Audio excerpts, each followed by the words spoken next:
अधिवेशन को यो पहिलो सत्र उद्घाटन समारोहका सभापति मनोज चौधरीजी, आजका विशिष्ट अतिथि एमालेका नेता पूर्व मन्त्री उमाशंकर खरगडियाजी, त्यस्तै अर्को विशिष्ट अतिथि प्रदेश सभा सदस्य पूर्व मंत्री सुनीता शाहजी, विजय स्वाजी यो राष्ट्रीय महासंघ का सभापति, राष्ट्रीय सभापति, लोकतांत्रिक व्यवसायी संघ का सभापति गोविंद कर्माचार जी, या हरि नारायण जी, कन्हैया जी, देवेंद्र जी, सुनील जी लगायत 1.5 सभापति जी,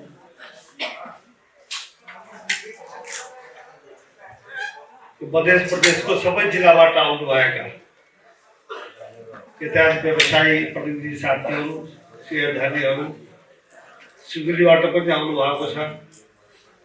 सबैलाई म आफ्नो तर्फबाट, नेपाली काङ्ग्रेसको तर्फबाट हार्दिक जय नेपाल नमस्कार गर्दछु। सबभन्दा पहिले यो साधारण सभा र तेस्रो अधिवेशनको सफलताको शुभकामना दिन चाहन्छु।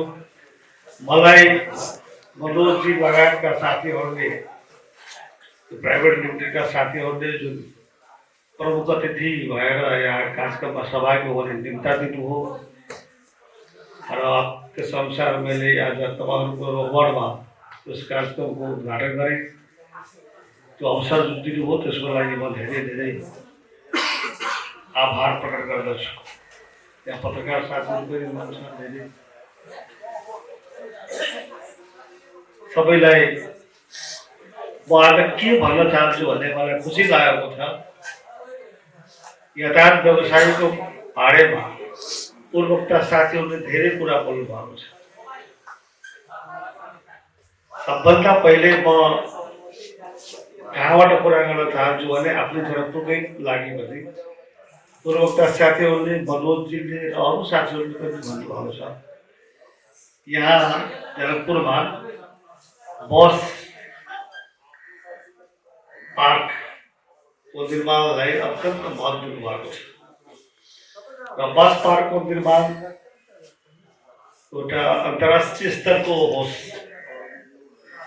जसले कि देशभित्रको मात्रै होइन बाहिरको पनि पर्यटनलाई बस यातायात प्रयोग गर्ने यात्रीहरूको लागि आकर्षक सुविधा सम्पन्न बस पार्क होस्, बस व्यवसाय सञ्चालन गर्नको लागि पनि लगानीकर्ताहरूलाई पनि आकर्षित गरोस् र बस व्यवसायमा मजदुरी गर्नेहरूलाई पनि आकर्षित गरोस्। त्यस्तो किसिमको बस पार्क यहाँ निर्माण हुनु पर्यो। केही निर्माण कार्यक्रम अगाडि बढेको छ, केही थप निर्माण काम गर्नको लागि हामीहरूलाई पनि उहाँले मन्तव्यबाट नै झगझगाउनु हो कि बजेट विनियोजनको बेलामा त्यतापट्टि ध्यान दिनु पर्यो भनेर म मनोजजी र मनोज जस्ता उत्साही साथीहरू र सब व्यवसायी साथीहरूलाई के आश्वस्त गर्न चाहन्छु भने कमसेकम हाम्रो तर्फबाट बस पार्क निर्माणको लागि र त्यो पनि अन्तर्राष्ट्रिय स्तरको बस पार्क निर्माणको लागि जे सहयोग गर्नुपर्ने हो तपाईँहरूको साथमा हमेसा म उपलब्ध रहेको छु। त्यो नै सफलता बस व्यवसाय भनेको खालि बस चढेर आउनु जानु मात्र होइन, देशको समृद्धिको यात्रामा, आर्थिक प्रणालीमा, अर्थतन्त्रमा बस व्यवसायको ठुलो योगदान छ। विजयजीले, योगेन्द्र कर्माचारजीले जो काठमाडौँबाट आउनु भएको छ र जो बस व्यवसायको केन्द्रीय पदाधिकारी हुनुहुन्छ, अगुवा हुनुहुन्छ, नेता हुनुहुन्छ, लगानीकर्ता हुनुहुन्छ, उहाँले भन्नुभयो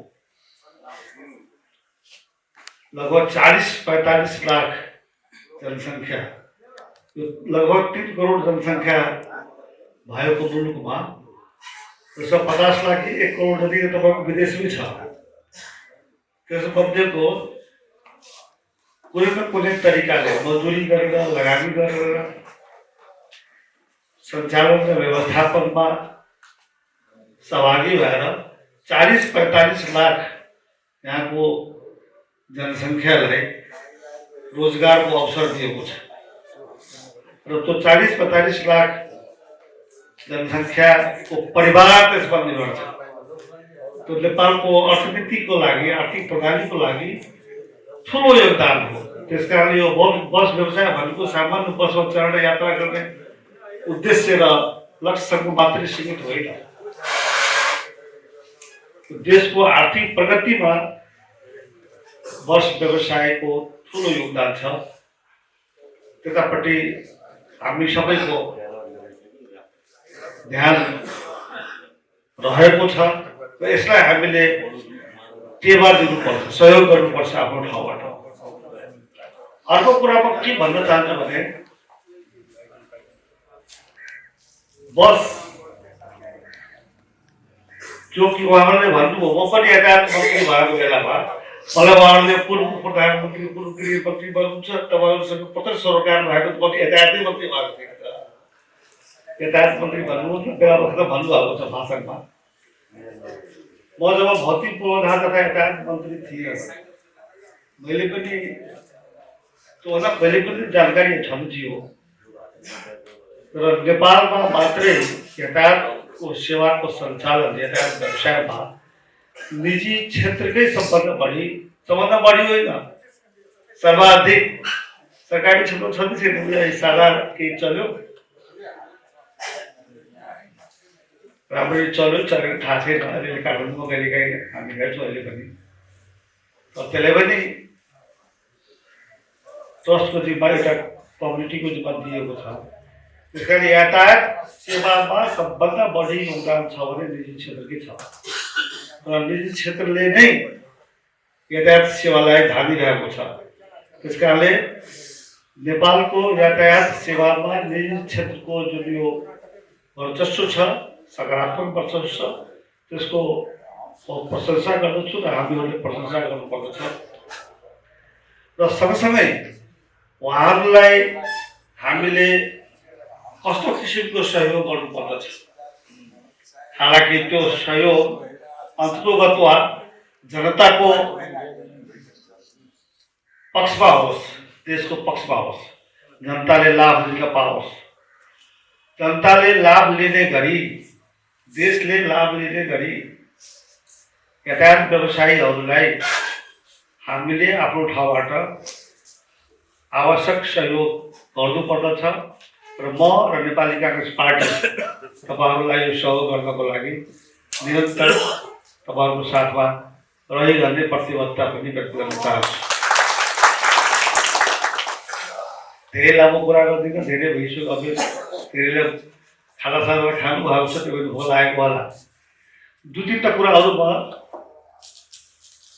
थपेर केही चर्चाहरू भएको छ थपेर तपाईँको विराम हुन चाहन्छु। त्यो के भनेदेखि म मनोजीलाई सोध्दै थिएँ जनकपुरबाट कहाँ बस सेवा चलाउँदै हुन्छ तपाईँहरूले। धेरै ठाउँ भन्नुभयो, दाङ, सुर्खेत, नेपालका सजिलो सहरहरू छँदैछ। मैले उहाँलाई सोधेँ 2टा ठाउँको बारेमा।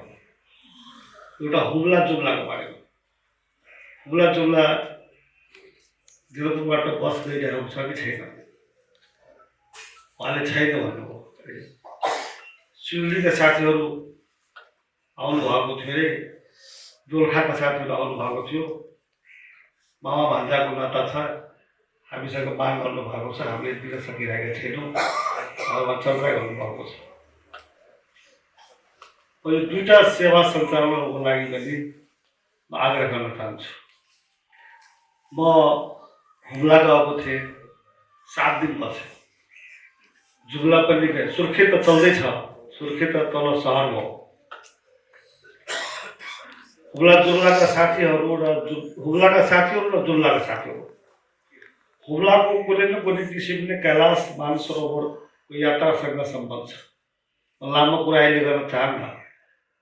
मेरो मनमा रहेको विदेश नीतिको बारेमा टिका टिप्पणी पनि गर्न चाहन्न, यो मञ्च होइन त्यो। म यति मात्रै भन्न चाहन्छु, कैलाश मानसरोवरको दर्शन गर्न अब त्यहाँ त तिब्बतमा जानुपर्छ, भिसा लिनुपर्छ, त्यो आफू छुट्टै त्यसको प्रक्रिया छ, प्रणाली छ। तर म जाँदाखेरि तपाईँको हुम्लाको लिमी भन्ने ठाउँबाट दूरदर्शन भन्छ नि, टाढाबाट दर्शन गर्छ। त्यो छ्याङ्ग त्यो डाँडामा उभिएर छ्याङ्ग त्यहाँबाट देखिन्छ कैलाश पर्वत पनि र मानसरोवर नदी सागर पनि। त्यहाँसम्म जानु हो भनेदेखि दुईवटा फाइदा हुन्छ। जनकपुरको मान्छे हुम्ला गएर हुम्लाबाट कैलाश मानसरोवरको दर्शन गर्नुभयो, लासा भएर के अरे हिल्सा भएर तपाईँको भिसा लिएर वहाँ पनि जान सकिन्छ। त्यो गर्नु हो भनेदेखि धार्मिक यात्रा मात्र होइन, सांस्कृतिक यात्रा र दुई देशको बिचको यात्रा हुन्छ। र बस व्यावसायिक तपाईँको सम्भावनाहरू पनि वृद्धि हुन सक्छ। त्यहाँका साथीहरू पनि यहाँ आउँछन्। हुम्लाका साथीहरू मलाई धेरै भन्थे, जनकपुरको बारेमा धेरै थाहा छैन, जागिरमा व्यापारमा जो साथीहरू हुनुहुन्छ उहाँहरू जनकपुर आउनुहुन्छ, त्योभन्दा बढ्दा थाहा छैन। तर यातायात व्यवसायीहरूको काम त तीर्थयात्रा है, जस्तो यहाँ हामी अध्यात्मको कुरा गर्छौँ, आफ्नै देशभित्रको ठाउँहरूको कुरा गर्दैन। त्यस कारणले म साथीहरूसँग के आग्रह गर्न चाहन्छु भने राष्ट्रिय नेतृत्व सम्हाल्नु भएका पदाधिकारीहरूसँग पनि र जनकपुरको मध्य प्रदेशको व्यवसायीहरूसँग पनि कोसिस गर्नुहोस्। अब यात्री पाइन्छ कि पाइँदैन, धेरै चल्छ कि त्यो समस्या छ, ट्राई त गर्नुहोस्। एक होला, एक महिनामा एकपल्ट गर्नु भनेदेखि 12 महिनामा 12वटा गर्नु भने पनि त्यसले पछिको लागि तपाईँको वातावरण बनाउँछ, योगदान दिन्छ। जुम्लाको सिजा गए। जुम्लाको सिजा भनेको नेपाली भाषाको उत्पत्ति भएको ठाउँ सिजा हो। नेपालमा शासनको प्रारम्भ पहिले सिजाबाट भएको हो। सिजा एक जमानामा पहिले सबभन्दा सम्पन्न र धनी मानिन्थ्यो। मलाई पनि मन लाग्यो सिजा जाउँ न हेरौँ। सिजाका साथीहरूले त्यहाँ म जब गएँ, नेपाली काङ्ग्रेसको साथीहरूसँग अन्तर्क्रिया गरेँ, त्यहाँ एकजना इन्जिनियर हुनुहुन्थ्यो, दीपक थापाजी कि दीपक बोहराजी। उहाँले मलाई के भन्नु भनेदेखि सार्वजनिक उसै भन्नुभयो, त्यो सिजाको संस्कृति र जनकपुरको संस्कृतिको बिचमा आदान प्रदान हुनु पर्यो, छलफल हुनु पर्यो, संवाद हुनु पर्यो भनेर भन्नुहुन्थ्यो। किन उहाँको त्यहाँका मानिसहरू, त्यहाँ हुने खानेहरू जनकपुर आएका होला, तर अरू आएको त छैन।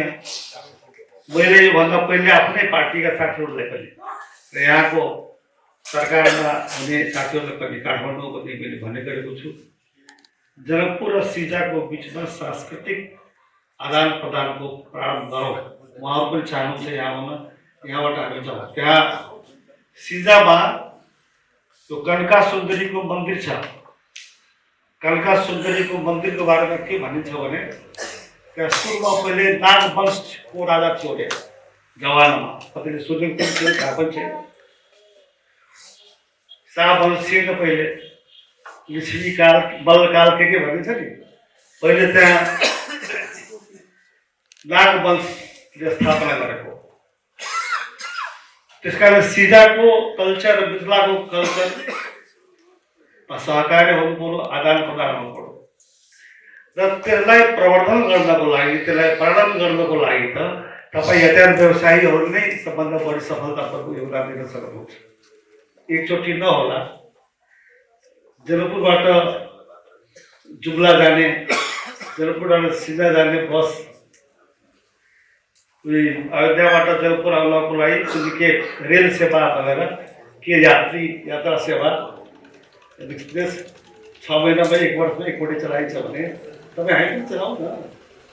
त्यसैले गर्दाखेरि के हुन्छ भने दुई पहाडको र मधेसको, सिजाको र जनकपुरको सांस्कृतिक क्षेत्रको बिचमा संवाद र सहकार प्रारम्भ भइसकेपछि तपाईँहरूको व्यवसायको लागि पनि आकर्षण हुन्छ। हुनसक्छ बस व्यवसाय बसमा त्यो सबभन्दा बढी पोटेन्सियल एरिया हो। म दोलखा गएको थिएँ। मैले दोलखाको यो अघि चर्चा गर्नुभयो पुलको उद्घाटन गर्ने अगाडि बोलाएको थियो उहाँले। दोलखामा गइरहेको छु। दोलखाको भीमेश्वर महादेवको कथा छ। त्यहाँ चाहिँ पसिना आयो भने अपसकुन हुन्छ भन्ने चर्चा छ नि त। त्यहाँको हाम्रो शान्ति कृष्ण श्रेष्ठजी हुनुहुन्छ, यो विषयमा बडो रुचि लिएर यहाँ आउनु पनि भएको थियो होला। र त्यो त्यसको सम्बन्ध हाम्रो जनक राजाको सँग सम्बन्धबाट म अरू हाम्रो आफ्नो साथीहरूलाई पनि तपाईँलाई अर्को भन्छु।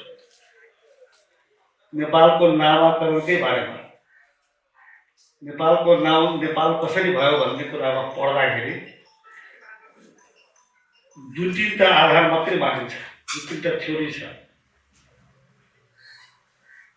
तो त्यसमध्ये एउटा थ्योरी जुन म चर्चा गर्न चाहन्छु, अरू दुईवटा थ्योरी के हो तपाईँ आफै पढ्नु होला। म एउटा थ्योरी जसको चर्चा गर्न चाहन्छु। नेपालको नाम नै नेमुनीबाट भएको अरे। इतिहासकार लेख्नु मैले भनेको होइन। नेमुनीले पालेको हुनाले त्यो बेलाको उपत्यकालाई नेपाल भनिन्छ। नेमुनी कहाँको थियो? नेमुनी कहाँको थियो? राजा जनककै पूर्वजहरूको दाजुभाइ थिए। यहीबाट निमी मुनि भनेको काठमाडौँ जानुभयो। भनेदेखि हामीहरू कस्तो छ भनेदेखि यस्तो किसिमको इतिहास संस्कृति परम्परालाई जोड्न र त्यसलाई जोडेर भविष्यको समृद्धिको यात्रालाई कोर्न हामी तपाईँको यातायातको क्षेत्रबाट केही योजनाहरू निर्माण गर्न सक्छौँ। दोलखाको कुरा काठमाडौँ त अब देवमुनि भन्यो, काठमाडौँ दाउरी यातायात भइरहेको छ। दोलखाको यातायात व्यवसायको बारेमा सिन्धुलीको बस, सिन्धुलीबाट जाने कुरा गर्न धेरै राम्रो छ। सिन्धुलीको त्यो अघि उद्घाटनको कुरा गर्नुभयो। म यातायात मन्त्री थिएँ, कोभिडको बेला थियो। बर्दिवास काठमाडौँको बिपी कोइराला हाइवेको बाटो जापान सरकारले कम्प्लिट गरिसकेको थियो। सुशील कोइरालाजीले उद्घाटन गर्ने कार्यक्रम थियो। न्यारो ल्यान्ड छ, त्यसको कथा भिन्दै छ। विदेश नीतिको कारणले, छिमेकीहरूको नीतिको कारणले त्यसलाई 2 लेन या 3 लेन या 4 लेन बनाउन दिएको छैन। सुरक्षाको कारणले धेरै टिका टिप्पणी गर्दैन। यहाँ त्यसमा म भाव छु। भीम बहादुर तामाङ, दोलखाको हाम्रो नेता, नेपाली काङ्ग्रेसको पूर्व मान्य डाक्टर ध्रुव शर्मा र म आफै, हामी 3 जना मिलेर संसदमा यो बर्दिवास सिन्धुली हुँदै काठमाडौँसम्मको बाटो बनाइदिनको लागि हामीले ध्यान आकर्षण प्रस्तावै राखेका थियौँ। धेरै पापर बेला थियौँ। त्यसपछि बनेको छ। जापान सरकार 2 लेन 3 लेन बनाउनु पनि तयार थियो, तर अन्तर्राष्ट्रिय सुरक्षा सम्बन्धी संवेदनशीलताको कारणले गर्दाखेरि 2 लेन बन्न सकेन। 2 लेनभन्दा बढी पनि बन्न सकेन, 1 लेन नै भयो। तर यति रमाइलो बाटो बनेको छ। अब बाहिर पहिरोले गर्दा भयो, यति रमाइलो छ। म त आफै रोमान्टिक भएँ। मैले के भने भनेदेखि भाषणमै भनेको सुशील प्रधानमन्त्री थियो, जापानी इन्भेस्टर थियो। त्यो काठमाडौँको धुलीखेलको विश्वविद्यालयको छेउमा कतातिर तल जानु हो कि त्यहाँ अहिले पनि बोर्ड बनाएको छ, शिलालेख छ, उद्घाटन गरेको। त्यसमा म पनि थिएँ, भौतिक मन्त्री, विभागीय मन्त्री भएको कारणले। तर अघि कुरा चल्यो, त्यो बाटोमा कति सिटको बस दिने। उताबाट रामेछापतिरबाट आइरहेको हुनाले दिनै पर्यो। होइन भने त्यो बसको, त्यो रोडको क्षमताले ठुलो बस चलाउन सक्दैन, सानो बस मात्रै लगाउनुपर्छ भन्ने कुरा अहिले पछि दिएको छ अरे भन्नुहुन्छ। त्यस कारण पनि खाल्डो खुल्डो भयो। मैले के भनेको थिएँ भनेदेखि यो सबै रोड कमर्सियल रोड हुन्छ भन्ने छैन नि त। Express way, commercial way, passenger way, मालगाडी में रेलवेमा हुन्छ, हवाई जहाजमा हुन्छ, बाटोमा पनि हुन्छ। अन्तर्राष्ट्रिय चलन छ, वैज्ञानिक चलन हो। यस बाटोको नाउँ रोमान्टिक राजमार्ग राख्नु, हाइवे राख्नु। बर्दी बीपी कोइराला, बीपी कोइराला आफै साहित्यकार पनि बडो रोमान्टिक नेता हुनुहुन्थ्यो उहाँ। बाटो पनि त्यस्तो छ, परिवारका मान्छेहरूले शनिबार छुट्टीमा कमसेकम गएर गाडीमा गएर कहीँ गएर पिकनिक गर्ने, घुम्ने चाहने गर्न सक्छ। त्यसले गर्दा तपाईँको यातायात फस्टाउन सक्छ। कुनै जरुरी छैन ठुलै मालगाडी र ठुलै गाडीमा यसो, त्यसको लागि छुट्टै वैकल्पिक व्यवस्था पनि गर्न सकिन्छ। त्यसकारण रोडको र यातायातको वर्गीकरण गर्दै पनि समयानुकूल, स्थानानुकूल, त्यसको बाध्यता अनुकूल गर्नुपर्छ। अब मैले यो किन यहाँ राखेँ भने तपाईँहरू बस व्यवसायी हुनुहुन्छ। बस व्यवसायीको र सडकको प्रत्यक्ष सरकारसँग सम्बन्ध छ। त्यस कारण यस्ता कुराहरूमा तपाईँहरूले पनि ध्यान दिइरहनु हो भनेदेखि तपाईँहरूको पनि यातायात फस्टाउनेछ र तपाईँहरूको यातायात फस्टायो भने देशमा आर्थिक विकास हुनेछ। अब लाभ भन्दिनँ, यति भन्दै तपाईँहरूको यो बन्द सत्र सफल होस् र यो अधिवेशनले सक्षम मनोजी अत्यन्त सक्रिय, धेरै नेपाली काङ्ग्रेसमा प्रवेश गरेदेखि पनि उहाँ हेर्दैछु पुरानो नेपाली काङ्ग्रेसहरूको साथीहरूभन्दा उहाँ धेरै एक्टिभ हुनुहुन्छ। बस व्यवसायका साथीहरूले भन्नुभयो अघि जुनलादेखि मनोजी आउनुभयो, हामीलाई बस व्यवसायको यहाँ बारेमा सङ्गठन र यातायात कस्तो वृद्धि गर्नको लागि धेरै ठुलो टेवा पुग्नु छ। तपाईँहरू सबैलाई शुभकामना दिन चाहन्छु। तपाईँहरूको निर्वाचन पनि सकभर विरोध होस्। दबाई निर्वाचन प्रणाली लोकतन्त्र इलेक्सन छ, त्यसको सफलताको शुभकामना दिँदै विदा हुन्छु। धन्यवाद। जय नेपाल, जय नेपाल। आज छठौं वार्षिक साधारण सभा तथा तेसरो अधिवेशन के अध्यक्ष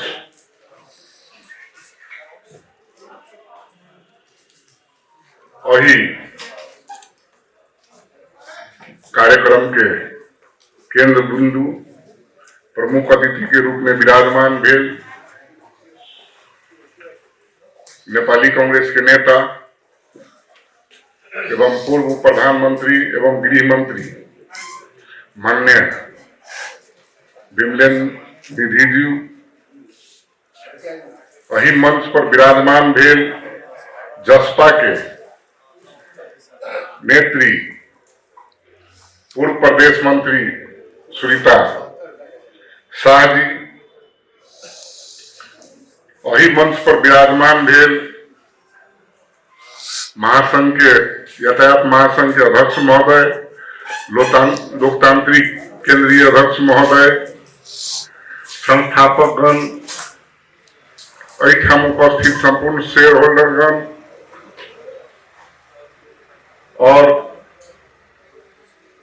विभिन्न ओहदा पर रहल साथी सब, पत्रकार मित्र सब में व्यक्तिगत नमस्कार करना चाहे और अभिवादन करना चाहत।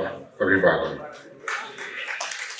सबसे पहले ताई मनोज जी जे आमंत्रित कऽ बोलेले ताहि लेल हृदय से उनका धन्यवाद देवे। ओनाहू मनोज जी सब दिन से एक जुझारू और ईमानदार पक्ष में देखल गया, ताहि लेल विशेष धन्यवाद देवे उनका। साथ में हम शुभकामना भी कर चाहब जे ई अधिवेशन निक से सफल हो, तेकर कामना भी कर चाहब। एठिना बात उठले यातायात व्यवसायी सबके अधिकार के संबंध में। हम देखले छिए विभिन्न अधिकारवादी आंदोलन जब हम सब रोड पर उतरिए तो कतौ न कतौ यातायात व्यवसायी सब पूर्ण रूप में साथ रहे। यातायात व्यवसायी सब के कारण ये आंदोलन सफल भेल रहे। लेकिन विदेश सब में देखे छिए, पड़ोसी मुल्क सब में देखे छिए जे एकटा बस किनला के बाद में लगातार वो कंपनी बढ़े, लेकिन अपना सबके व्यवसायी सब माफिया बुल्की बेच के बस ली, लेकिन बाद में आके बैंक के ब्याज 93% रोड पाई गए बहुते व्यवसायी एकरा के देखते था, विषय के गंभीरता रूप में के सुनते था। अखन जब आही के यातायात बंद भेला के कारण विभिन्न सत्ता परिवर्तन भेल छै, तब फेरो एठना टिकटे के कूड़ा बात हेतै। वैज्ञानिककरण नहीं छै। वैज्ञानिककरण के मतलब होइ छै यहाँ बस कते में किन लिए, अहाँ के ब्याज कते तीरा पड़ रहा है, अहाँ के फ्यूल कते दे रहा है, अहाँ के स्टाफ के खर्च कते है, अहाँ के रोड के खर्च कते है, फिर रोड के मापदंड की है, जो टायर घिसा वाला रोड है कि वायरिंग फूटा वाला रोड है, वही सब पर आके भाड़ा के निर्धारण किया जाए। लेकिन वैज्ञानिक आके टिकट दौड़ के आके निर्धारण नहीं भ सकल। एकर कमी कमजोरी केकरा में? हम विशुद्ध रूप से राजनीतिकरण करे वाला लोग छी। ऐसे पूर्ववक्ता मित्र के हम देखलिए घुमा फिरा के कुछ नेता सब एना कर देलकै, कुछ नेता सब एना कर देलकै, सुनलिए कुछ नेता सब एना कर देलकै। जै समय में वोट देवे के बेर में जात पात के मीटिंग राख के वोट दै छी जे हमरे जात जीता चाहिए, वही समय में अहाँ के ई भाषण कत जाए। वोट देवे बेर में जातिगत आधार पर अहाँ वोट के निर्णय करै छी, सांप्रदायिक हिसाब से वोट देवे के निर्णय करै छी। हम यादव छी तो गोपाल सभा समिति यादव के जिताबक चाहे निर्णय करै छी। वही जगह में अपन अधिकार के बात सोची छी तो 5 बरिस चिचियात रहूं, एना ही मंच पकाए पढ़ित रहूं, अगर सुनित रहूं, अहाँ के दुख सुना वाला नहीं भेटत। जनकपुर के अवस्था अत्ते बजट देला के बावजूदो, हालांकि राजनीतिक रूप से देखल जाए तो देश के अर्थतंत्र समाप्त भ गेल छलैया। एकर विभिन्न जते से राजनीति हिसाब से आप देखब हर जगह आके बुझाई चले जो बांग्लादेश तनी भयते, लेकिन जरूरी भेल है नेपाली कांग्रेस के और नेकपा एमाले के सरकार बनने। आ जखन के नेपाली कांग्रेस और एमाले के सरकार बनले अब बैंक में पैसा आबि गेल है, आके विभिन्न किस्म के व्यापार सब पुनः जीरो से संचालन हो जा रहा है। कारण की तो हम कांग्रेस के हो एमाले कोई हम पार्टी गत नहीं कह, लेकिन दुनू नेता के अखन छूट नहीं गई गठबंधन तोड़ के हम देश के पूरा संकट दिशन धकलब, दुनू पार्टी के नेता के छूट न। अखन के परिवेश में हम सब जब तक जाति पाति से उठ कर राजनीति हिसाब से नहीं देखब, नीक आदमी खराब आदमी के तुलना नहीं करब, भ्रष्टाचारी के है ईमानदार के है वही तर्क के हमरा सबके तुलना नहीं है, तो समृद्धि के सपना संभव नहीं है। आज जनकपुर के व्यवसायी मंच पर हम राजनीतिक बात नहीं करब, लेकिन एकेटा संदेश से जहाँ सब जते से छी जाति पाति से उठ जाए तखन के जनकपुर के जे सपना देखी छी साकार है, तखन इतना पर्यटन क्षेत्र के विकास का चाहिए। हम कुछ जिला मंत्री बनल रहे तो हम युवा काम करे में कहीं जुझारू टाइप के, ओली जी रहे प्रधानमंत्री जी, हम तुरंत फोन के लिए शपथ ग्रहण के बाद कार्यभार लैत काल में हम कहली हम एक गरीब प्लेन चल बचाई।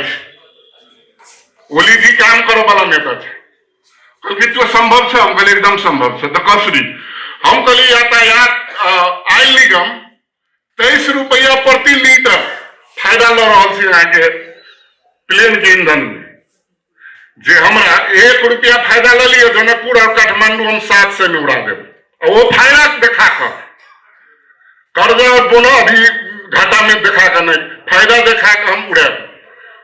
तुरंत इमरजेंसी बैठक बैठे ₹13 के 13 रुपया कथी ला के जब 8 से में जनकपुर और काठमांडू जो प्लेन उड़ती तब बस के की अवस्था है देश के थोड़ा आर्थिक अवस्था तब तक जती तब 13 रुपया पर दिल तो हमरा बुझा 20-22 वर्ष पहले के भाड़ा रही 1450 हमरा पाला में आके 1450 मिनिमम भाड़ा में जनकपुर काठमांडू उड़ान स्टार्ट हो गए। जब आके तो डॉलर जी का हो टिकट आके 17 से 18 से में जनकपुर काठमांडू जाए कि नहीं जाइए वही समय में से कहो काम करे के सोच के आधार पर यदि यहाँ बढ़े तो जरूर आगे काम मिलत। काम करे के यदि आट रखबे तो जरूर अहाँ सफल है। ताहि दुआरे यातायात मित्र सबके कहबे हम खास कर कहबे ना अध्यक्ष मनोज जी छथि हम उनका धन्यवाद देवे जे तरीका से अहाँ सब लागल छी या संघ के अध्यक्ष हो या लोकतांत्रिक के अध्यक्ष हो हम सब कहबे कि अहाँ सब एक धिक्का भ क वैज्ञानिक रूप से एक प्लानिंग तक आगू बढ़ू आगे कान में कान मिलबे के लिए उमाशंकर अगरिया और ये मान लेंगे नेता सबके भी हम अहाँ सबके साथ में रख के प्रतिबद्ध जनबे। हम दू सब देखम बहुते लेट भ गए प्रमुख अतिथि जी के भी सुन के है ताहि दुआरे ते कहे हम दू सब देखम विश्राम रखे छी। नमस्कार। छठो साधारण सभा तथा तीसरो अधिवेशन की अध्यक्षता कर रहे हमारे बीच इस प्रावी के अध्यक्ष मनोज चौधरी जी तथा साथ ही हमारे बीच मंच में उपस्थित हमारे अपने ही नेता तथा पूर्व उप प्रधानमंत्री तथा माननीय विमलेंद्र निधि जी तथा हमारे ही अपने ही नेता और युवा हमारे बीच पूर्व मंत्री उमाशंकर अरगड़िया जी साथ ही मंच में उपस्थित आपको यातायात के केंद्रीय नेतागण तथा यहाँ उपस्थित हमारे बीच मंच में उपस्थित अतिथिगण तथा यहाँ उपस्थित प्रदेश केंद्र तथा जिला स्तर की यातायात प्रावी तथा विभिन्न संघ संस्था से आए हुए तथा इस प्रावी के सभासद जी सभी में मेरा जय मदेश का अभिवादन तथा जय यातायात। हमारे पूर्व वक्ता साथियों ने प्रदेश की कमी कमजोरियों तथा कानूनी रूप में यातायात को किस तरह आगे बढ़ाना चाहिए था इसका व्यावसायिक रूप में हम लोग प्रतिफल ले सकते थे। मैं सबसे पहले यातायात व्यवसायी संघ से जुड़े हुए हर एक व्यक्ति को मधेश आंदोलन में उनकी भूमिका के लिए तथा संघीयता के इस सुंदर प्रदर्शन हम आप यहाँ जनकपुर धाम में माँ जानकी के नगरी में तथा मध्य प्रदेश की राजधानी में बैठे हुए हैं। इस परिकल्पना को आज साकार रूप में हम लोग देख रहे हैं। इस साकारता की छवि को मैं उन लोगों को बहुत बहुत धन्यवाद करती हूँ। साथ ही अगर आज मधेश आंदोलन का 6 महीना बंदी में हमारे पूर्ववक्ता केंद्रीय अध्यक्ष जी बोल रहे थे कि 19 दिन का गणतंत्र आंदोलन में उनका यातायात पूर्व से पश्चिम और मेठी से महाकाली तक बंद रहा। सच में उन लोगों को जितना इस आंदोलन में और परिवर्तनवादी शक्तियों के कारण या परिवर्तन के समय में जितनी हानि व्यवसायियों को हुई और यातायात वाले को और कोरोना के समय में जो हुई, सरकार की प्रतिबद्धता जितनी थी, सरकार की प्रतिबद्धता जितनी उन लोगों के साथ थी, उन लोगों के साथ आप लोगों के साथ जो सरकार की प्रतिबद्धता रही, हम लोग भी उसमें भूमिका में थे। लेकिन आप लोग का आपको प्याज का दर कम करना, उसके लिए भी कानूनी प्रयोजन लाके उन वीडियो को इस तरह प्रोग्रेसिव न करके अनप्रोग्रेसिव कर बढ़ाया गया जो हम लोग आम लोगों की पहुंच वहां तक ना हो सके। मैं एक बात ये कहना चाहती हूँ, कुछ पाने के लिए कुछ खोना पड़ता है।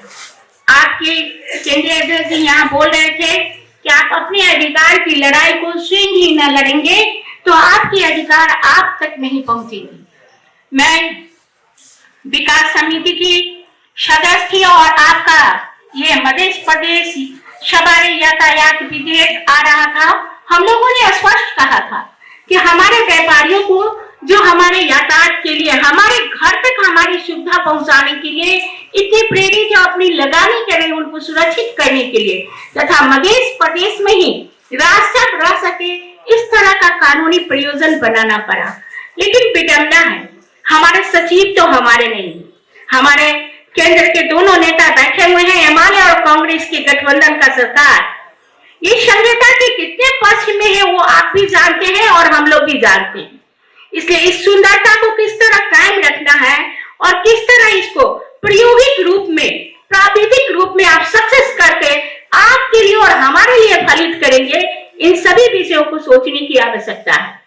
कोरोना के समय में आपकी जो बातें आई वो बातों में रह गई, जो आपको मधेश आंदोलन के समय में ब्याज की बातें आई थी और कोरोना के समय में उन ब्याजों को मुझे नहीं लगता आप लोग को दिया गया है। मुझे भी जितनी जानकारी है, मैं भी एक व्यवसायिक घर से संबंधित हूँ, इसीलिए मुझे बहुत सारी बातों का जानकारी रहता है।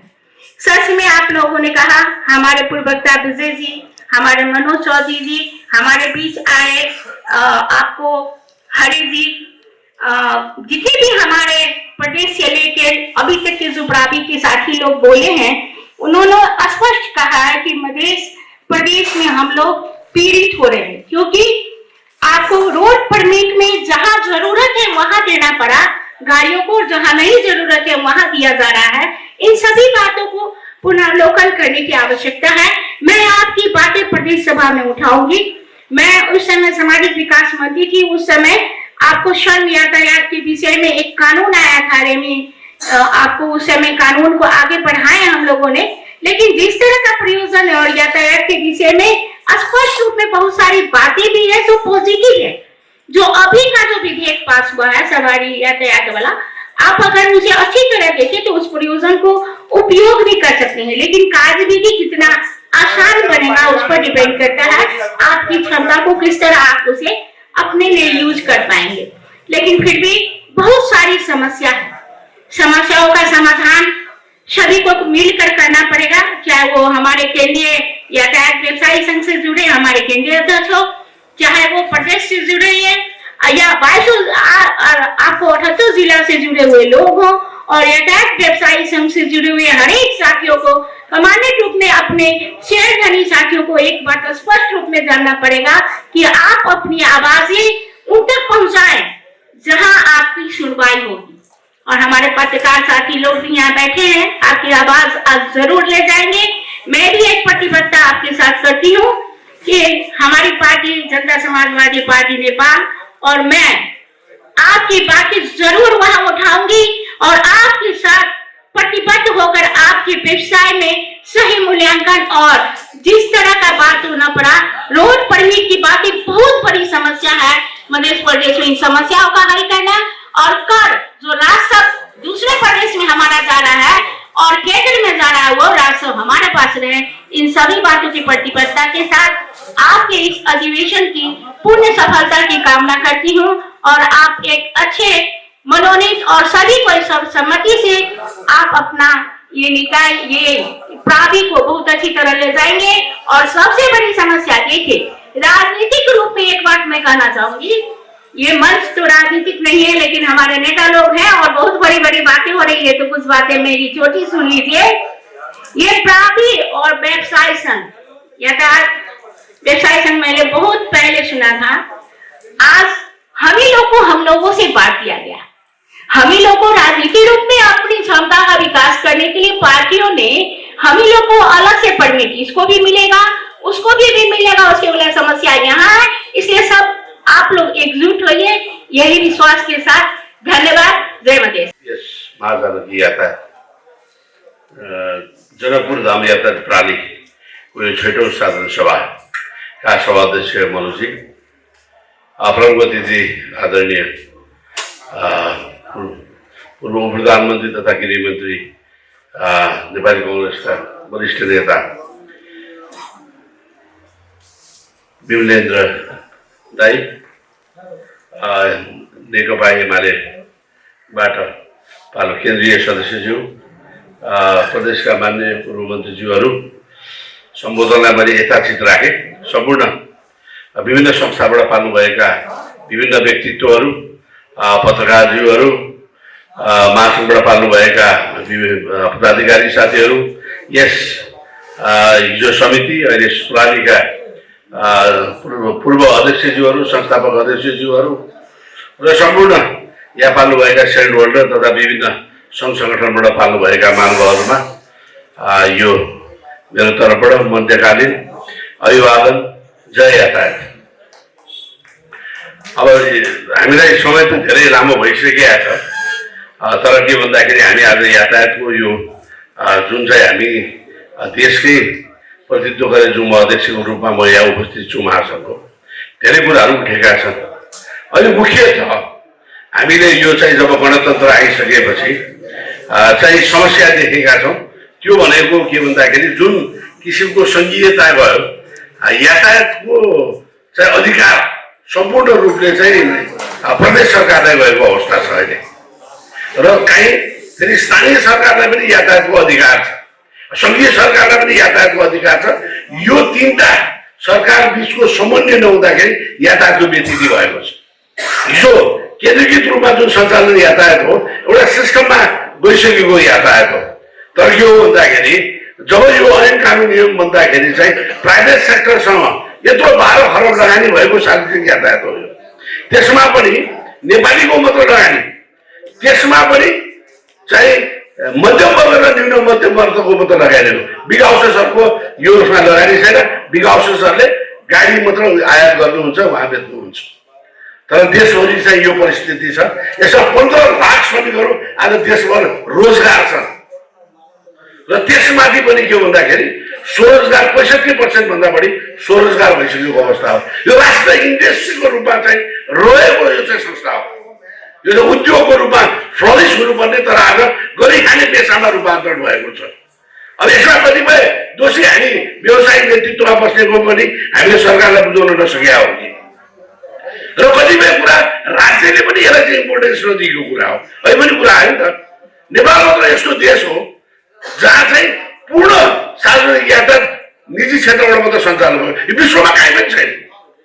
सार्वजनिक यातायात चाहिँ यो बेसिक निड्सको कुरा चाहिँ आएको छ। घाँस बाँस कबास, हिजो हामीले बाल्यकालमा पढ्दाखेरि घाँस बाँस कबासलाई बेसिक आवश्यकताको रूपमा लिइन्थ्यो। पछि एजुकेसन आयो, त्यसपछि हेल्थ आयो, अहिले सार्वजनिक यातायात पनि चाहिँ एक ठाउँबाट अर्को ठाउँमा ट्राभल गर्ने अधिकार पनि सार्वजनिक यातायात पनि यो चाहिँ मूल चाहिँ बेसिक आधारमा चाहिँ यसले आधार स्थापित भइसकेको छ। तर त्यो रूप अनुसार चाहिँ यो गर्न सकिन्छ है। विभिन्न अभिनय जस्ता दायीहरूले विभिन्न रूपमा जहाँ प्रदेश सरकार र यातायात व्यवसायीहरूले चाहिँ अलिकता राम्रोसँग काम गरेको छ त्यहाँ यातायातको अवस्था राम्रै हुन्छ। सबै ठाउँ बिग्रेकै छ भन्न चाहिँ म चाहन्न है साथीहरू। जस्तो यहीँबाट नजिकै जाँदा अगाडि 1 नम्बर अथवा मेची प्रदेशमा जानुहोस्, त्यहाँको यातायात मन्त्रालयले भाडा तय गर्नको लागि सम्पूर्ण अधिकार चाहिँ यातायात व्यवसायी महासङ्घको राष्ट्रिय प्रदेश अध्यक्षज्यूलाई जिम्मा दिएको छ। हरेक कमिटीमा चाहिँ यातायातलाई चाहिँ राखेको अवस्था छ। तर के हो भन्दाखेरि अरू प्रदेशमा त्यो किसिमको वातावरण देखिएको छैन। अब मैले एउटै मात्र अनुरोध गरेँ, यो अधिकार, यो सार्वजनिक अधिकार हाम्रो लगानी हो। हाम्रो चाहिँ घर खेत राखेर लगानी गरेको चिज हो, निजी क्षेत्रको चिज हो। यदि सरकारले, त्यो प्रदेश सरकार होस्, स्थानीय सरकार होस्, सङ्घीय सरकारले अब आउने दिनमा चाहिँ हामीले भनेका कुराहरू, जनहितका कुराहरू, हाम्रो लगानीको सुरक्षाका कुराहरू र मजदुर साथीहरूको भलाइको रूपमा चाहिँ उहाँहरूले काम गर्नु हुँदैन भने तपाईँले चुनौती साथ भन्न सक्नुहुन्छ हामी यातायात बन्द गर्छौँ भनेर तपाईँहरू अगाडि बढ्नुहोस्। केन्द्रीय रूपमा राष्ट्रिय अध्यक्ष त्यसको ब्याकिङ गर्न तयार छ। अब हद भइसकेको छ। अब कति माग्ने? हामी त पढेका थियौँ, अधिकार भनेर मागेर पाइन्छ, छिन्नै पर्छ भनेको छ, छिन्ने दिन आएको छ। अब किनभने यत्रो व्यवसायलाई, यत्रो लगानी कत्राहरूलाई अप्रेरित गर्ने होइन, राज्यले, स्टेटले त यसलाई सम्मान गर्न सक्नु पर्यो। त्यसलाई चाहिँ त्यसको अधिकारले गर्नु पर्यो। आज नागरिकलाई दिने अहिले पनि आयो नि त, 20 वर्षका कुराहरू, गाडीका कुराहरू आए। हामीले राज्य सरकारले भनेको जहाँ सियो उत्पादन हुँदैन, सम्पूर्ण गाडी आयात गरेर राख्नु पर्यो आउँछ भने त्यसको फिटनेसको आधारमा चाहिँ त्यसलाई संसारमा ल्याउनुपर्छ भनेर केन्द्र सरकारलाई हामीले बुझाएकै छौँ। त्यसमाथि पनि भाडा दरका इस्युहरू छन्। अहिले बिमाका कुराहरू आयो भने एकदम सर्टकटमा मैले कुरा गर्नु पर्यो भने त धेरै लामो जान्छ, किनभने यहाँ विशेष अतिथि पनि हुन्छ, तपाईँहरूलाई पनि धेरै चाहिँ लामो समय पनि भइसकेको छ। मैले सर्टकटमा भएका कुराहरू मैले तपाईँलाई राख्न चाहन्छु। त्यो हुनाले के हो भन्दाखेरि स्टेट मैले अहिले भने तीन सरकारले आफ्नो हिसाबले सञ्चालन गर्दाखेरि सार्वजनिक यातायात व्यतिथिको रूपमा आएको छ। हामीले केन्द्रीय सरकारलाई स्पष्ट रूपमा भनेका छौँ, अब तपाईँले समन्वय गरेर काम गर्नुहोस्। यातायात व्यवस्था विभागले अब काम गर्न सक्दैन, त्यो अधिकारले सीमित भइसकेको छ। त्यो हुनाले आदरणीय योगदायी हुनुहुन्छ। 10 वर्ष अगाडि नै हामीले प्राधिकरण गठन गर्नु भनेर हामीले लिखितै दिएका र प्रस्ताव समेत पनि पुऱ्याएर चाहिँ त्यो पनि कानुन मन्त्रालयमा गएर त्यो फाइल टुङ्गियो। भनेपछि अब एउटा कुरा के हो भन्दाखेरि जुन हामीले लोकतन्त्र भन्यौँ नि त, पहिला हामीले पनि बुझ्नुपर्ने कुरा के हो भन्दा साथीहरू, आफ्नो अधिकार के हो भने हामीले बुझ्नुपर्छ। त्यो अनुसार हामीले हिँड्नुपर्छ। हाम्रो पेसा सेवा पेसा नै हो। हामीले सेवा दिएर नै हामीले यो पेसा गर्ने हो, एउटा व्यापार गर्ने हो। र त्यसमाथि पनि के हो भन्दाखेरि यसलाई संरक्षण गर्न र हिजो प्रजातन्त्र आएको हो नि त होइन, हामी सबैलाई थाहा छ, सबै लागेका हो नि त, यातायात व्यवस्था सबै लागेकै हो, सम्पूर्ण देश सबै गरेकै हो। त्यसपछि गणतन्त्र ल्याउन तपाईँ हाम्रो भूमिका कति ठुलो छ भन्ने कुरो त हामीलाई थाहा छैन। तत्कालीन प्रधानमन्त्री केशव शर्माले बोलाएर तपाईँहरू बन्द गर्नु 19 दिन हडताल गरेको, त्यसको ट्याक्सदेखि फिर्ता दिन्छु भन्नुभयो, तर दिनु भएन। अब त्यो हुँदैन, त्यसलाई चल्दैन। त्यो हुनाले के हो भन्दाखेरि हिजो प्रजातन्त्र थियो, अहिले हामीले गणतन्त्र लिएर आयो अथवा लोकतन्त्र लिएर आयो। लोकतन्त्रको वास्तविक इसेन्स भनेको के हो भन्दाखेरि जनताको प्रत्यक्ष सुझावका आधारमा सरकार चल्नुपर्छ भने हो। राज चलेको छ त त्यो अवस्थामा म त देख्दिनँ।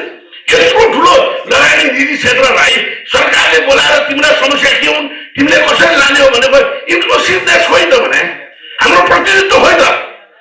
जनप्रतिनिधि मात्र प्रतिनिधित्व हुँदैन लोकतन्त्रमा डाइरेक्ट हामी जस्ता निजी क्षेत्र, शिक्षकहरू, उद्योगपतिहरूको पनि प्रत्यक्ष कानुन बन्दाखेरि होस्, त्यसलाई कार्यान्वयन गर्ने बेलामा हाम्रो प्रत्यक्ष संलग्नता चाहिन्छ। त्यही हो इन्क्लुसिभ भनेको, त्यही हो लोकतन्त्र भनेको।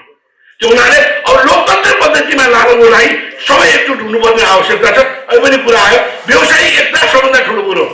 मैले अस्ति भर्खर केन्द्रमा जेटिसिसीको केन्द्रीय सम्मेलन भएको थियो, मैले यही बोले अब उद्योग वाणिज्य सङ्घले लिड गरेर सम्पूर्ण व्यवसायलाई एउटा चाहिँ जेटिसिसी भनेर जस्तै सबै चाहिँ ट्रेड युनियनलाई एकतामा राखेको छ। त्यसै गरी व्यवसाय एकताको लागि ल्याउनु अब आवश्यकता छ। हामी विभिन्न भएर हाम्रो आवाज सुनिनेवाला छैन। सरकार आफ्नो अनुमनमा छ, यो कसरी लाने के लाने भन्ने अनुमनमा छ। हाम्रो प्रमुख दायित्व हो, म कुनै न कुनै बाहिरसँग एफ्रेस हुन्छ। आज म जुन यो पदमा महासङ्घको पदमा रहँदासम्म म यातायात व्यवसाय मात्र हो। मैले यातायात व्यवसायका बारेमा सोच्ने हो, यातायातका लगानीका बारेमा सोच्ने हो, नागरिकलाई दिनुपर्ने सेवाका बारेमा मैले सोच्ने हो। मेरो जिम्मा त्यो काम मेरो माथि छ, म गम्भीर छु यो विषयमा। त्यो हुनाले यही बाइकबाट यहाँ सम्पूर्ण मिडियाबाट म के अनुरोध गर्न चाहन्छु भने सरकार अब चाँडै सुधर है यातायातको विषयमा। यो किसिमको हुँदैन। प्रदेशमा एउटा कानुन, 1 नम्बर प्रदेशमा अर्को, सुदूरपश्चिममा अर्को, गण्डकी प्रदेशमा अर्को, यो के बदलाव बनाएको के गर्नुपर्छ गर्नुहोस् न। तर सार्वजनिक यातायातलाई एउटा निश्चित रूपमा चाहिँ एकीकृत रूपमा चलाउनु पर्यो। 1 किलोमिटरमा अर्को प्रदेशमा त्यो प्रदेशमा अर्को कानुन लगाएर यो यातायात चल्छ, सिलसिला भइदिनु पर्यो। अब यो कुरा बुझाउने दायित्व फेरि हाम्रो प्रदेशमा रहेका साथीहरूको पनि हो। तपाईँहरू बुझाउनुहोस्, तपाईँहरूले बुझाएका कुरा यो सरकारले मान्दैन भने ठप्प गरिदिनु, सकिएको त। तपाईँको अध्यक्ष छ त, तपाईँको बल छ त, तपाईँको ताकत छ। अब आफ्नो ताकत प्रयोग गर्नको लागि अब नडकाउनु होला। मैले केन्द्रीय अध्यक्षको हिसाबले तपाईँहरूले मैले भने त्यो सबैभरि हामी अब मागिरहन सक्दैनौँ, भिख मागिन सक्दैनौँ। हामीलाई बलियो भएको आधारमा तत्कालीन नेकपा सरकारले हामीलाई मास्टरकर गरेकै हो त। समितिलाई प्रयास गरेर चाहिँ प्रालीमा किन लगेको, के पायो त? सरकारले के पायो, व्यवसायले के पायो, नागरिकले के पायो? त्यो निर्णयबाट त सेट बनायो त। त्यो हुनाले समाजिक सर्वोच्च अदालतले के भन्यो भन्दाखेरि तत्कालीन सरकारले गरेको निर्णय गैर कानुनी हो भनेर पुष्टि गरिसक्यो त। यो हुन्छ, यो हामी त्यो सबै जेल समेत हाल्यो त हामीलाई अपराधीको रूपमा। हामी छुट्यौँ, व्यवसायको लागि छुटिने मात्र होइन, साथीमा गोली खान पनि तयार छ। यत्रो चाहिँ 15 लाख श्रमिकहरूको रोजगार छ। देशभरिमा 40 लाख घर परिवार यो पेसासँग चाहिँ संरक्षित छ कि सबैलाई विदेश पठाउनु खोजे हो।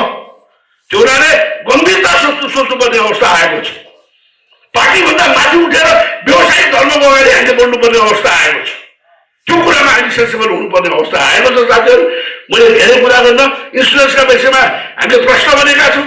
हाम्रो चाहिँ पोलिसीलाई बढाएर चाहिँ एउटा अब हामीले थिर्न सक्दैनौँ। एउटा बास्केट फन्ड बनाएर जुन चाहिँ 3 लाख भन्दा बढी, यसलाई हामी 3बाट 5 बनाउने कुरामा हामी अगाडि बढिरहेका छौँ।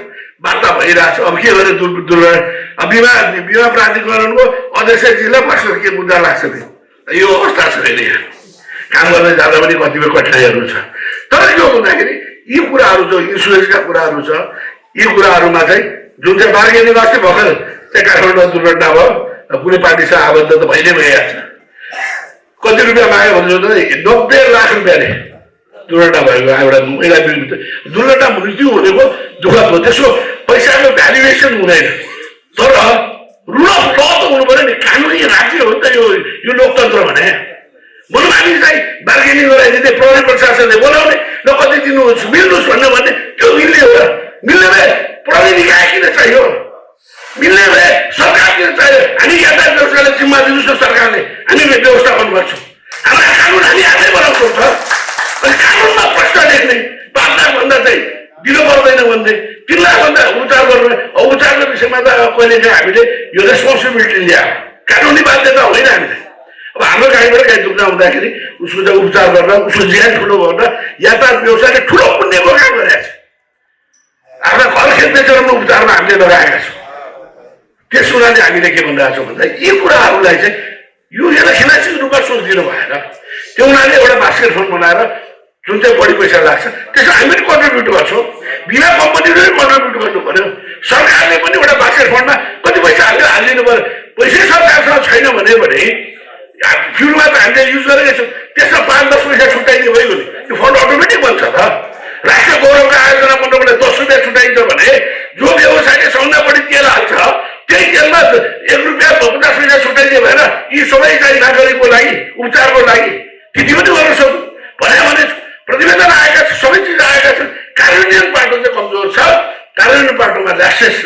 त्यो हुनाले अहिले कुरा इस्यु उठ्यो नि त, अहिले हामीले सुन्यौँ नि त, यो चाहिँ के भन्दाखेरि कर्मचारी तन्त्रमा राजनीतिक दलको संशोधन खोल्न पाउँदैन भन्ने सुन्नुभयो नि त। त्यसको चाहिँ अगुवाई नेपाली कङ्ग्रेसले के भन्दाखेरि एमाले गरिरहेछ नि त। किन गर्यो त? हिजो त्यो सङ्गठन बनाउन उहाँहरूले दिएको त 40 सालमा। तर आज त्यो 58 वर्ष भनेको कारणले गर्दाखेरि जनतालाई डेलिभर गर्नुपर्ने काम चाहिँ ब्युरोक्रेटले गर्ने काममा कमजोरी भएको छ। मैले अस्ति जेडिसिसीको बैठकमा, ट्रेड युनियनको बैठकमा मैले सभामा भन्थेँ अब पुनर्विचार गर्नुपर्छ। कतिपय राज्यले हिजो गरेका निर्णयलाई पुनर्विचार गरेर ट्रेड युनियन आन्दोलनदेखि लिएर व्यवसायिक कुरालाई चाहिँ नयाँ परिस्थिति र नयाँ सोचका आधारमा लानुपर्छ। 21औं शताब्दीको सोचमा यदि लान सकेन भने देश मुलुक अगाडि बढ्न सक्दैन। नेतृत्व, राजनीतिक नेतृत्व सधैँ परिवर्तन भएर देश अगाडि बढ्ने स्थायी सरकार के गरिरहेको छ अब तपाईँहरूले प्रश्न गर्नुपर्छ। स्थायी सरकारको इन्ट्रेस्टमा मात्र यो देश चल्ने हो भने यो बिछडिन्छ देश। त्यो हुनाले यसलाई चलायमान बनाउन, यो गर्नको लागि हामी सबै एकजुट भएर अगाडि लाग्नुपर्छ। यति भन्दै कुरा त धेरै थियो, अरू बेला पनि हामी छलफल गरौँला। अब अधिवेशन हाम्रो भेटघाट भइहाल्छ यातायात व्यवसायी साथीहरूसँग। यदि भन्दै आज जुन चाहिँ भव्य र सभ्य कार्यक्रममा तपाईँको अधिवेशन पनि आइरहेछ, अधिवेशन र निर्वाचन प्रक्रियामा पनि जानुहुन्छ तपाईँ। मैले एउटै कुरो अनुरोध गर्न चाहन्छु, यहाँको राम्रो नराम्रो के हामीलाई थाहा छैन। तपाईँ जो व्यवसायी हुनुहुन्छ, जो सेयरहोल्डर साथी हुनुहुन्छ, तपाईँलाई थाहा छ को राम्रो छ को नराम्रो छ भन्ने। तर मेरो एउटै अनुरोध छ, यसलाई सर्वसम्मत रूपमा लग्नु होला। त्यो हो एकता भने। भोलि मलाई त यहाँ त सर्वसम्मत भयो भने सायद मलाई 1 जस्तो लाग्छ। यो चाहिँ मैले साथीसँग कुरा गरिरहेको थिएँ, 1 जस्तो लाग्छ। सधैँ चुनाव भएको छ। तर यसमा नमुना देखाइदिनुहोस् तपाईँले। तपाईँ राजधानीमा हुनुहुन्छ, प्रदेशको राजधानी जानकी माताको चाहिँ जन्मस्थानमा हुनुहुन्छ, तपाईँहरू व्यवसायी एकतामा देखाइदिनुहोस्। आवश्यक किन गर्ने? तपाईँहरू समझदारीका आधारमा, नीतिका आधारमा एक भएर तपाईँको निर्वाचन सर्वसम्मत भयो भन्ने सुन्ने आकांक्षा सहित, विश्वासका सहित मेरा 2 शब्द यही अन्त गर्दै जान्छु। जय जानकी माता, जय यातायात। माँ जानकी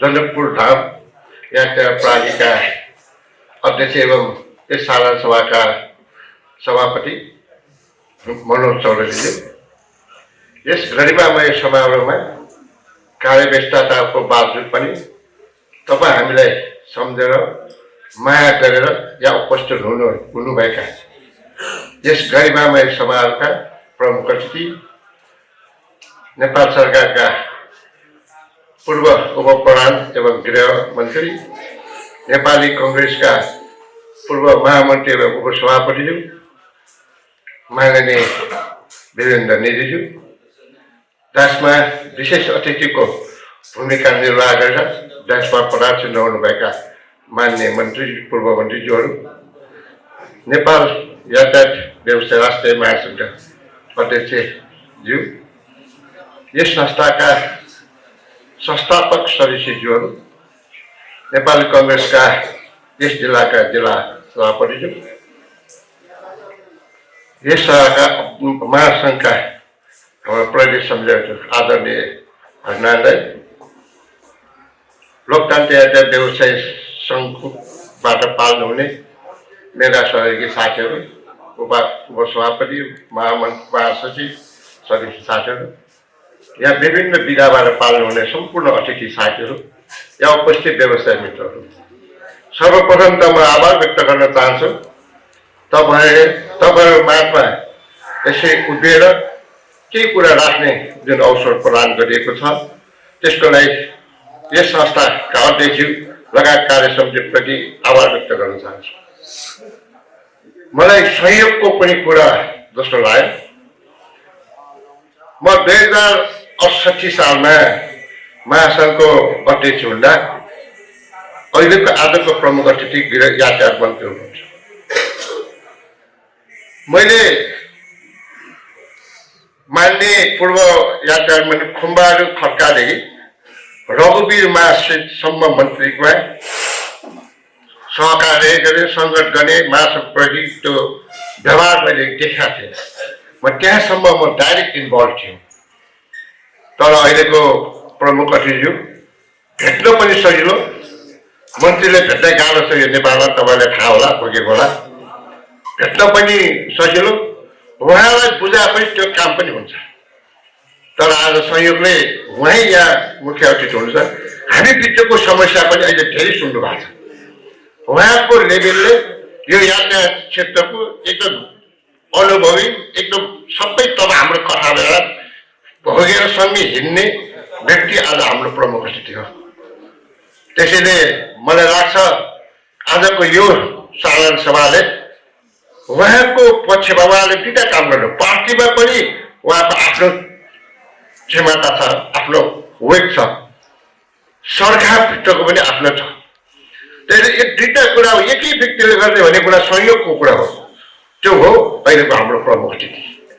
त्यही कारणले पनि मलाई खुसी लाग्यो। अर्को म 2068 सालमा अध्यक्ष हुँदा म यहाँ जनकपुर यातायात समितिमा आएँ। त्यो बेला जनकपुर यातायात सेवा समिति व्यवसाय समिति हो। त्यो बेलाको उछाल पडालहरू मैले धेरै देखाएको छु। मैले डाइरेक्ट प्रत्यक्ष र अप्रत्यक्ष रूपमा मैले सहयोग गरेको। तर आज दुईटा संस्थापक देवेन्द्र यादव, सुनिल कुमार दलाल, जलाल दुईटा देखेँ मैले। मलाई खुसी लाग्यो किनभने उहाँहरूको हिजोको सङ्घर्ष मैले देखाएको थिएँ। उहाँहरूले आफ्नो सबै कुरो छोडेर यो संस्था धर्महरूलाई महत्त्वपूर्ण भूमिका निर्वाह गरेको व्यक्तित्वहरू यहाँ हुनुहुन्छ। त्यसैले उहाँलाई सम्झेर यहाँ जुन तरिकाले हाम्रो मनोजीले बोलाउनु भयो, म मनोजीबाट आभार व्यक्त गरेँ। किनभने मान्छेले अहिले मूल्याङ्कन गर्दैन, पाउन्ड र पैसामा सबै कुरा गुमाउने बिर्सिने हो। तर यो परिस्थितिमा उहाँले जुन गर्यो, त्यसपछि म अध्यक्ष भएदेखि हरिनारायण यादव यहाँ हुनुहुन्छ, सगरमाथा यातायात व्यवसाय समितिको अध्यक्ष। उहाँको क्रियाशीलता उहाँसँग सँगै गरेर म अध्यक्ष हुँदाखेरि उहाँ अञ्चल संयोजक हो, अहिले प्रदेश संयोजक हुन्छ। उहाँ पनि एकदम यो ठाउँमा निरन्तर लगाइरह्यो। मलाई 25 वर्ष लाग्यो होला सगरमाथा समितिको अध्यक्ष।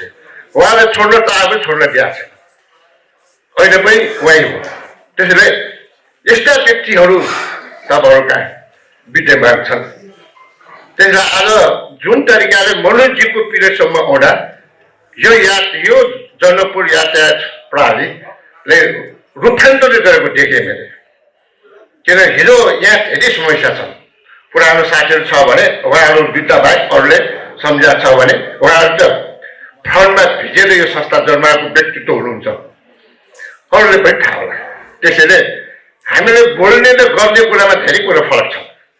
हामीले क्रिटिसाइज गर्न सजिलो छ, काम गर्न गाह्रो छ अनि कामको मूल्याङ्कन गर्न अति गाह्रो फर्दाले राम्रो भन्नलाई तर हामीले साह्रै गाह्रो तर हामीले गरेको कुरा गर्यो भने त्यो प्रोत्साहनले तब हामीलाई नै फाइदा हुने हो त्यसैले मैले आग्रह गर्न चाहे मैले धेरै कुरा किन राख्दिनँ भने सबैको पावरली पनि छ तर महासङ्घको हाम्रो महासङ्घ अध्यक्ष हुनुहुन्छ उहाँले आफ्नो कुरा राख्नुहुन्छ त्यसैले मैले लोकतान्त्रिकबाट प्रतिनिधित्वबाट गरेको हो सम्झेर उपस्थित गराउनु भएको छ त्यसैले अहिलेको हाम्रो प्रमुख अतिथिको जो ऊर्जास्थिरता छ त्यो संयोगले तपाईँहरूकै यही ठाउँको यही क्षेत्रको नेता हुनुहुन्छ हामीले चाहिँ त्यत्रो माया गरेका छ तपाईँहरूले कुरा आएन त्यो बारेमा पनि तपाईँहरू भाग्यमानी हुनुहुन्छ मैले यति नै कुरा राखेर म बिदा हुन चाहे धन्यवाद तपाईँले म नेपाली काङ्ग्रेस जिल्ला कार्य समितिको तर्फबाट र व्यक्तिगत आफ्नो तर्फबाट पनि हार्दिक नमस्कार र जय नेपाल गर्न चाहन्छु वास्तवमा धेरै कुरा आइसकेका छन् सबभन्दा महत्त्वपूर्ण त के हो भनेदेखि वास्तवमा यो अहिले भर्खरै जुन हाम्रो एजेन्सीले भनेर जानुभयो जम्मा यो अहिलेको अवस्थामा 139 जना सदस्य यस संस्थामा वास्तवमा पहिले म पनि सुन्दाखेरि 300 को हाराहारी हुन्थ्यो 350 जति हुन्थ्यो भनेर सुन्ने गरिन्थ्यो र यो सरकारको पनि नीति वास्तवमा विभिन्न समयमा फेरिरहेको जस्तो मलाई पनि अनुभव भइरहेको हुन्छ वास्तवमा पहिले म अहिले पनि यो यातायात सङ्घीय जस्तो मलाई लागिरहेको थियो र यहाँ आउँदाखेरि मा जानकी जनकपुर धाम यातायात प्रणाली भइसकेको छ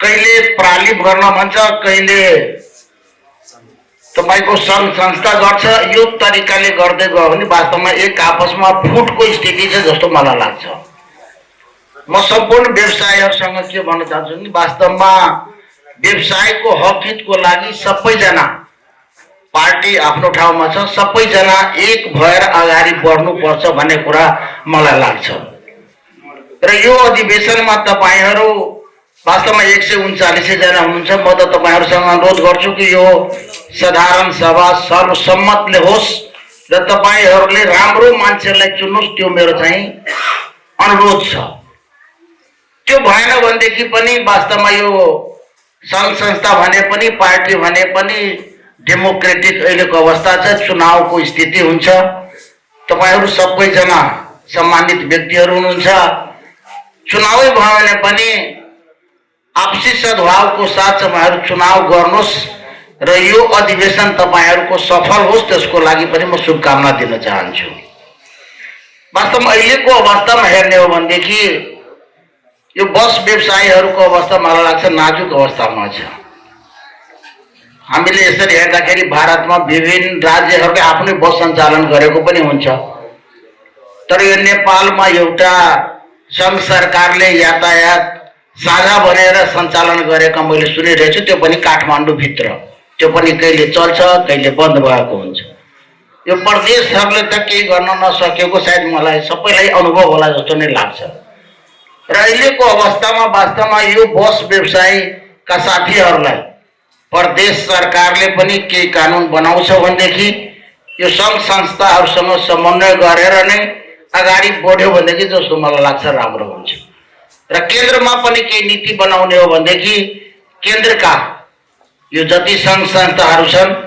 तिनीहरुसँग समन्वय गरेर अगाडि बढ्यो भनेदेखि मलाई लाग्छ व्यवसाय पनि बाँच्छ र सरकारको भविष्य पनि बिस्तारै राम्रो हुन्छ जस्तो मलाई लाग्छ र अर्को कुरा हाम्रो अध्यक्षले यो जनकपुरको बारेमा जुन कुराहरू राखेका छन् वास्तवमा अहिले पहिले त हामीले के हुन्थ्यो भनेदेखि कहिले कांग्रेसको सरकार हुन्थ्यो कहिले एमालेको सरकार हुन्थ्यो अनि कांग्रेसको साथीहरुलाई भन्दा एमालेको सरकार छ भन्थ्यो एमालेको साथीहरुलाई भने कांग्रेसको सरकार छ भन्थ्यो अहिले अब कांग्रेस र एमालेको सरकार भइसकेपछि अब अर्को सरकार कहिले आउने सम्भावना कम छ त्यसैले कम से कम जनकपुरमा हाम्रो यो बस व्यवसाय संघले जुन निर्माण गर्न थालेको छ पार्कहरु छ त्यो व्यवस्थित बस पार्क छ त्यसलाई हाम्रो केन्द्रीय नेताजीहरु एमालेका साथीहरु सबै मिलेर जुन माग उहाँहरुले गर्नुभएको छ त्यसमा ध्यान दिएर तपाईहरुले एकचोटी जनकपुरलाई पनि व्यवस्थित बस पार्कको रूपमा बनोस् त्यसको लागि म तपाईँहरूसँग म हार्दिक अनुरोध गर्न चाहन्छु कि यो बजेट विनियोजनको बेलामा अहिले त सम्भव नहोला, तर आउने दिनमा जुन बजेट बन्छ त्यसमा तपाईँहरूले जनकपुरको लागि पनि पहल गरिदिनुहुन्छ भन्ने म आग्रह गर्दै अन्तमा यो अधिवेशन तपाईँहरूको सफल होस् त्यसको शुभकामना दिँदै म आफ्नो मन्तव्य छुट्याउन चाहन्छु। धन्यवाद, नमस्कार, जय नेपाल। उपस्थित सम्पूर्ण उद्योग व्यवसायी, बस व्यवसायी साथीहरू, हामी एक ठाउँबाट अरू ठाउँमा पुग्नको लागि चारवटा माध्यमको हामीले सुनेमा ल्याउँछौँ। एउटा सबभन्दा मन मार्ग भन्छौँ। हामी यहाँ बसिराखेको हुन्छौँ, काठमाडौँको बारेमा कल्पना गरिराखेका छौँ, कल्पनामा हामी काठमाडौँ पुगिराखेको हुन्छौँ, दिल्ली पुगिरहेको छ। एउटा मन मार्ग हुन्छ, एउटा सञ्चार मार्ग हुन्छ र हामी अहिले यहाँ छौँ। तर यहीँको कार्यक्रमको बारेमा हाम्रो साथीहरूले फेसबुकमा हालेर यो देशका र विदेशका सबै साथीहरूले त्यो हेर्न पाउँछौँ। लाइभ कतिले हेरिराखेको छौँ। एउटा सञ्चार मार्ग जसलाई सोसियल मिडिया पनि भन्छौँ र त्यसो हामी हवाई मार्ग भन्छौँ। र त्यो हवाई मार्गमा पनि हामी एक ठाउँबाट अर्को ठाउँमा जान्छौँ र त्यो हाम्रो धेरै नेपालीहरूको कल्पनाभन्दा टाढा रहेको छ। सबैको पहुँच त्यसमा हुँदैन, तर वास्तवमा हाम्रो भौतिक रूपमा हामी एक ठाउँबाट अर्को ठाउँमा पुर्याइदिने हाम्रा यी उद्योगी व्यवसायी, बस व्यवसायीहरू हुनुहुन्छ र हाम्रा व्यापारी मित्रहरू, हामीले वास्तवमा यो मञ्चमा समय जति पाए पनि केही छैन। तर सन्धानी कुरा हामी एउटा व्यापारीको नाताले हामीले के भन्न चाहन्छौँ र के सुन्नुपर्ने हो, म अलिकति तपाईँहरूमाथि स्मरण पार्नुपर्छ। जो आजसम्म कसैलाई मलाई लाग्छ यो कुरा थाहा छैन कि जस्तो मलाई लाग्यो, एउटा व्यापारीको हैसियतले मैले महसुस गरेको कुरा म एकछिन म के भन्न चाहन्छु भने तपाईँको यो संसारको जुन समयमा संरचना भएको थियो, तपाईँहरू बहुत मान्ने कुरा म भन्दैछु। संसारको संरचना जुन भएर हाम्रो कुदरतले, हाम्रो धेरै व्यक्तिले जुन गर्यो, यो संसारको रचना गर्यो, त्यो सबै रचना गरेर त्यो धुक भएर एक ठाउँमा बसेको थियो। तिनीहरू सबै देवादेवतीहरूले त्यहाँ नारद मुनि आए। नारद मुनिले भन्छ, भगवान तपाईँले त यो संसारको रचना गर्नुभयो, तर हामी यो घुम्न फिर्न ऐसे आराम गर्न कहाँ जान्छु र? यो यत्रो ठुलो संसारको त रचना गरिदिनु भयो तपाईँले, तर हामीलाई आवश्यकता परेको बेलामा हामी कहाँ जाने त? कहाँ घुम्ने त? कहाँ जाने रस विहार गर्ने त? आउनु दिनमा कमसेकम राज्य यो कुराहरूमा गम्भीर हुनुपर्दछ भन्ने मेरो अनुरोध छ। साथै अहिलेको अवस्थामा नेपाली कांग्रेस र नेकपा एमालेको संयुक्त सरकार छ। अब योभन्दा बढी शक्ति यो राज्यलाई के चाहिन्छ? योभन्दा बढी शक्ति यो सरकारलाई के चाहिन्छ? अब त कमसेकम हाम्रो लागि, चाहे त्यो बस व्यवसायी हो, चाहे अन्य व्यवसायी हो, चाहे व्यापारमा रहेका अन्य कुनै व्यक्ति हो, सबैको लागि तपाईँले सोच्नु, अहिले पनि सोधिदिनु भएन भने हामीसँग बेइमानी हुनेछ। उहाँले त जम्मा मात्र 1 लाख भोटको कुरा गर्नुभयो।